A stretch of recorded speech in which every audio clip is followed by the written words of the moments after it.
మహాత్మా గాంధీ గారిని ఇంటర్వ్యూ చేశారు. ఆయన క్రైస్తవుల గురించి మీ అభిప్రాయం ఏంటి అని అడిగితే, క్రైస్తవులు అని అంటంతో మహాత్మా గాంధీ ఊగిపోతా, క్రైస్తవులు అంటే నాకు ద్వేషం, చర్చికి వెళ్ళే దేవుని బిడ్డలంటే నాకు ద్వేషం, యేసు ప్రభు మా దేవుడు, యేసు ప్రభు మా దేవుడు అని మందిరాలకు పరిగెత్తుతారని వాళ్ళంటే నాకు ద్వేషం. క్రైస్తవులంటే ద్వేషం, కానీ క్రీస్తు అంటే వల్లమాని అభిమానం నాకు. క్రైస్తవులంటే ఎందుకయ్యా నీకు ద్వేషం? ఏం చేశారు నీకు?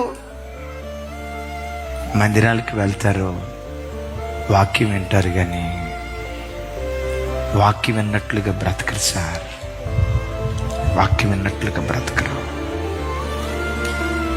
చర్చికి వస్తారు కొట్లాడుకునే తండ్రి కొడుకులు, చర్చికి వస్తారు కొట్లాడుకునే భార్యాభర్తలు, ఒకే చర్చికి వస్తారు.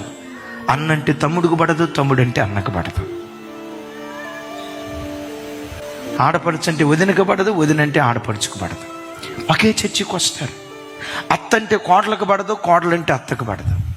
చర్చికి వచ్చినప్పుడు తెల్లబట్టలు వేసుకొని వస్తారు సార్, బయటికి వెళ్ళిన తర్వాత బ్రతుకంత తెల్లగా ఉండదు సార్, వ్రత బ్రతుకు సార్.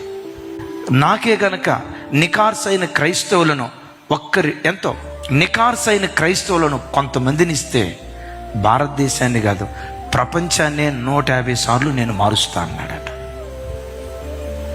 అంటే జనమా, మనల్ని మనం కృంగదీసుకోవటం కాదు, ఎక్కడో మిస్ అయిపోతున్నాం. వాక్యం వింటున్నాం, కానీ ఆ వాక్యానికి తగిన ప్రామాణిక ప్రకారం ఎక్కడో మనం బ్రతకలేకపోతున్నాం. అమ్మా, మీలో ఎవరైనా పేద బ్రతుకుతూ పర్వాలేదు, ఎవరైనా ధనవంతుల ఇంటిలో ఆయాలుగా బట్టలు ఉతికేవారిగా, ఏమంటారు, అంట్లు తోవేవాళ్ళుగా బ్రతికినా పర్వాలేదు. ఆ ఇంట్లో నమ్మకంగా పెంచి వాళ్ళ డబ్బులకు, ఎంగిలి మెతుకులకు, దొంగతనానికి కక్కుర్తి పడకుండా నమ్మకత్వానికి నిలువుటద్దంగా బ్రతుకు. ఆ సత్ప్రవర్తనే ప్రజలు ప్రభు తట్టు తిరగటానికి